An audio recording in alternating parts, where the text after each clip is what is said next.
Cheers. Hello, we are tea addicts. This is Stefan. Moin moin, hello. My name is Jürgen and our mission is to excite you for great, real tea. Oh yeah. And we are currently quite excited. We just came back from our trip, this year's trip in China and Japan, hunting for green tea mainly, for this year's harvest of green tea. But of course there was a lot of other stuff coming our way, and you see like the table is quite full of stuff, and yeah, these are all the samples we got. These are only samples. Yeah. It's quite what have a we handful. got here? It's quite a handful. Yeah, we can start with this. Pink one. Yeah, the pink one. I like it. Yeah, but the packaging is like, wow, it's so heavy. It's real steel and it's painted in this pink. And this is one of those samples we got. It's actually a present. And this present is, these are Yabao. This is Yabao. These tiny little tree things. I don't know. Buds. Yeah. And they said that these are from a Guizhou at Mengku. And these are from the buds from the protected area of really old Guizhous, and some people just. Have we tried them? No, we haven't tried them yet. It looks great. It looks really good. Yeah, they jump over the fence at the night and they kind of steal them, and this is what people. This is also the same. The same day and the same present, right? Yeah. Was it the This is Maojian from Qingdao. Yes. We said that we've had this one. We have tried. Yeah. We have. This is real Guizhou Qingdao. Yeah, we had Maojian. The chance to drink it already, and it's lovely. It's really lovely. It's phenomenal. Might the best matcha I've ever had. Yes, I guess. Also looks just incredible. Yeah, from a very trustable source, from a person who actually came from the area of Mengku and Qingdao and stuff, and they produce tea by themselves and they buy teas from different areas, and this is from original Qingdao. I like it. What else? I mean, China is like 80% of what you see at the table is coming from China, and then like a small percentage is Japan samples. Yeah, and another highlight would be, I don't know what it is. Huangshan. Oh, this is a tea. Inside there is a tea which looks like a Huangshan Maofeng, but it's actually a tea which is called Huangshan Huangya. Oh, I remember that one. Yes. Yeah, it was at when we went to Lu'an to find those Lu'an guapian, and then on the streets there were those old ladies who were like roasting this phenomenal yellow tea. Yes. And this is the tea. This is this Huangshan Huangya. It's a yellow tea, a yellow tea variety. Yeah, I remember that thing with the and they with gave the us name. It was like, well, but it's a Maofeng. No, it's not Maofeng, and then they have their own name for it. Here is Huangshan Huangya. It's Huangshan is a certain area, and just might be 100 kilometers south of Lu'an, where we got this Lu'an guapian, this melon seed. Do we have it on the table? Yeah, we have it on the table. Different grades. This is a guapian. And we have different guapian, Lu'an guapian samples, because we tried to get this tea in our shop for this year, but the water in Lu'an is really deep. It's really hard to figure out what's the best, and it depends also on varieties, and you can't see that, and it's apparently this tea and that tea, they look like quite the same, but they differ like 10 times in price. So nobody knows. You go from shop to shop and then like you see exactly the same tea, or you think it's exactly the same, it looks exactly the same, but the price is completely different. Yeah. Telephone number? Telephone number. Okay, hello. What's that? Oh yeah, hello. Is it the what's it called? Tsuiya? Tsuiya. This is this spring buds. Tsuiya, or other in Sichuan or in other areas it's called bamboo spring sprouts, or what?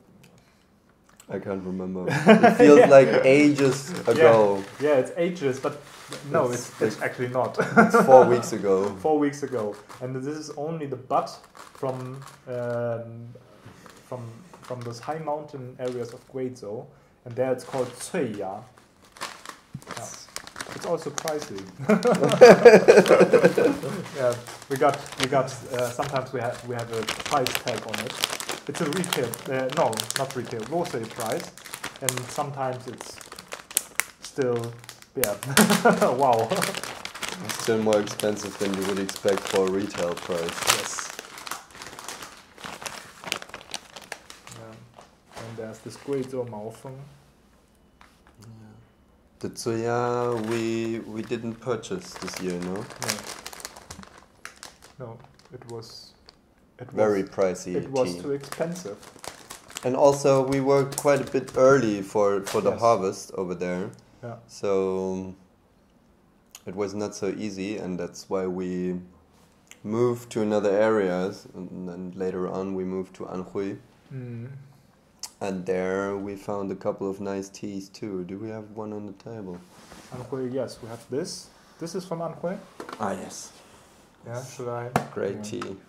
Beautiful. Yeah, this might be one of those finds of the year. This is this Taiping Hou Kui. If you're following us on Instagram, you might have seen it already. Yeah. Because we were freaking out already. Yeah, because then, it's so it's beautiful. Not a typical region to find it over there, and yeah, and the plantation is organic certified. Yes. So it's not this. Yeah, and a lot of Taiping Hou Kui is made like in the backyard, conventionally made and like really artificial, you could say. Yeah, or they just do it somewhere in the backyard. No certificates, no papers. Nobody knows where it's coming from, and nobody knows if there are actually pesticides used or not, because nobody has a paper of origin. And this was a really nice tea garden, and all certificates and organic certified and very trustable. And we spent that several days. It was a beautiful atmosphere there. It was really, really nice, and had some lunches with family and stuff.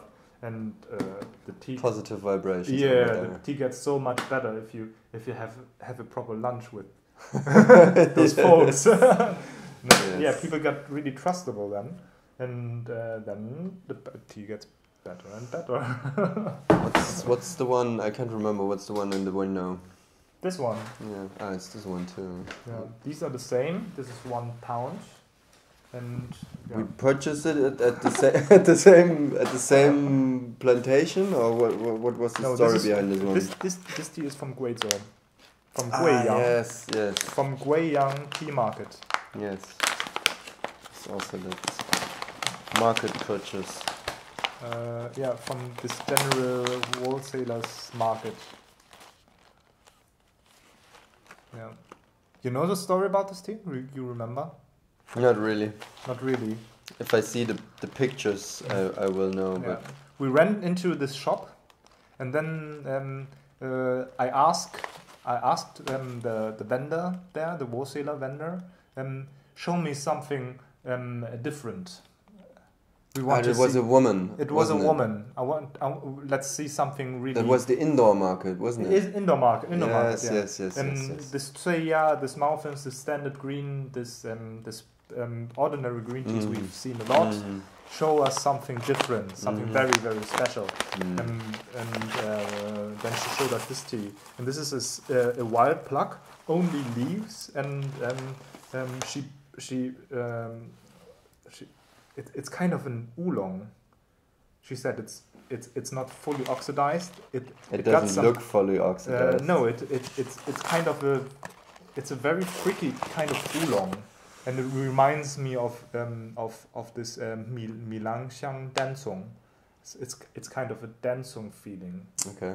Yeah, but she said it's a wild pluck, and it's only from only leaves. It looks good. Yeah, it really looks good. I'm looking forward to taste it again. Yeah, I had it. I had it like 3 or 4 times, and this is really a freaking tea. It's no ordinary. it's you can't put this tea in any category because it's like a black swan. All right. Well, I don't know. Shall we pick something from Japan? Yeah. There's a lot Show of me stuff what you from got. Japan. I was like on my way to Japan. I got this as a present. You remember that we have tried it? Yeah, we haven't tried it. We haven't tried it You told yet. me about that. Yeah, I told. Yeah, you told me. I remember this one night I was in Shandong, and then you wrote me this message on WeChat. It's like, yeah, I got a pu'er, and it's like, what? You're in Japan, and your mission was to find in Aracha. Yes. Sencha or Aracha. This was the message. I was the looking mission. for Aracha, and then bam. This one was that? far before, but I have a Japanese pu'er here. I have a Japanese black tea here. I have Japanese white tea. So there's like a lot of stuff. Yeah. This is not Japan. This is Shanghai. This is southwest China. Oh, okay. This is Xishuangbanna. Okay. Yes. And traditional bamboo pressing. I don't know. It looks like a ripe pu'er. It got this reddish red color. Sheng. Sheng. Yes, from 2006, I think. Okay. It's So good. this is not the pu'er you find in Japan. No. Okay. Japanese pu'er is this one. But I don't know. It's like I wouldn't recognize this as pu'er, but it's sold or offered as pu'er. Right. And there's some interesting things in Japan going on. Like also they're experimenting a lot with white tea and black tea lately. It smells like cinnamon. Yes. Spicy and herbal. Yes, this one. Cardamom and The white tea looks really promising. It wasn't fully dried. It's the same producer. It's in the valley of Wazuka. I met this guy. He's near the city of Kamo. And they're like experimenting in all directions and saying, okay, we do the traditional green tea. This is what people want, but people want also other stuff. And then he was showing me his room and everything was full of white tea. And I was like, all right, I want to drink it. I want to take some. How many kilos can I take? And he was like, yeah, it's not dry yet. So it needed some more drying. So I just took a small sample and dried it like just in the open air. And that's the price. That's the price, yes. Really? Wow. Yes. Oh my God. You don't know. It would be like crazy to. Mm-hmm. Yeah. To get This it must there. be the best tea in the world. Yeah, very, very tiny leaves. But I have this is a whole lot of sencha and gyokuro and matcha samples from one plantation, and I was hunting for Wow. Aracha. That was Smell. Yes. Wow, that's okay. Hello. There is, yeah, that's a party. That's good. It's really, really good smell. Inviting. That's inviting. Yeah. Maybe 10 grams. I don't know. We will just drink it. Yeah. Today, tomorrow, I don't know. Maybe today. Let's see. Yeah. Yes. Well, Japan was a blast, and also it's, as always, I in the end, I don't know who I was talking to, but I said it's kind of never really a good time to come to a tea farm or a tea plantation. If you're too early, there's no harvest yet, so it's difficult to get like the new 2019 harvest. If you're coming like right on time when the harvest is going on, like people on plantation are really, really busy and they don't really want to talk to you because they are like, they're in the field harvesting, they're in the company and processing the tea or whatever they're doing, but like they don't want to take care of you and show you around. And when you come like slightly after harvesting, apologizing every time. Oh, so, Yes, yes. sorry. I didn't have time. And if stuff. you arrive slightly after harvesting, all the tea might be sold already. So I guess it's just our thing to be patient and to walk around and see whoever is willing to show us something, to do a tea tasting, to spare a couple of minutes to talk to us. And then like sometimes you're too early, sometimes you come in like right on time for the harvest, and sometimes you're a little bit late. And in the end, I mean, the table is completely full of samples and we have bought quite some tea, so somehow you manage. Yeah, you can say there is no right time, or it's always. It's always the right time. It's Yes. always the right time to visit a plantation. Yes, yes. Yeah. You can always learn something. You will always discover something new, and like just with the white tea and the black tea from Japan, it's like that was the least I expected. And then it's like, all right, you don't have the new harvest. Let's see what you have. And then it's like, all right, wow, interesting. I learned something today. Yeah. This is the one I regret. You regret not buying, or what is it? This is the Tianguan from Guangdong. Ah, yes, I remember. It was second day, first day. First day in Guangdong. Jürgen just arrived. I came like 2 hours ago, and then there was a tea shop right across the hostel we spent the night in, and I just went inside the tea shop and was like, "Do you have something fresh from 2019 yet?" And he was like, "Oh yeah, I have a sample." It was a box of, I would guess, like 3 or 4 kilos, and it was Tianguan from 2019. Opened the box and you can smell that Tianguan, this fresh orchid, flowery smell, and the price was really good. And he said that this plantation is somewhere where he knows someone, and it's really kind of remote area. And I was like, okay, I just take a small piece, this bag, and yeah, later, because we left just the next day, very early in the morning at 7 or something, and yeah, I really regret not to buy it. Like, yeah, you could easily buy the whole thing, because this might be the best Tianguan I've ever had. And we could have gone to the plantation later on. Yeah, it was like, okay, yeah, you can have. Well, this, maybe I'll next show year. you, maybe next year. Yeah, There has to really, be something to really go to next year. really nice Tianguan. Yeah. Yeah, and yeah, it's